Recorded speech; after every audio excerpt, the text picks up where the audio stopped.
pinakamamahal po namin kapatid na Eduardo V. Manalo, ang aming tagapamahalang pangkalahatan.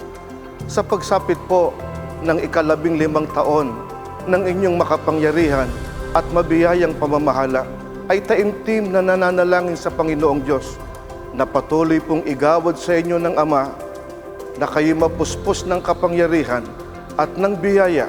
Taimtim din ang amin pong pangangako na kami pong lahat ay lubos na magpapasakop, susunod sa inyong pamamahala at patuloy pong gagalang at magmamahal sa pamamahalang inilagay po ng Diyos sa buong iglesia.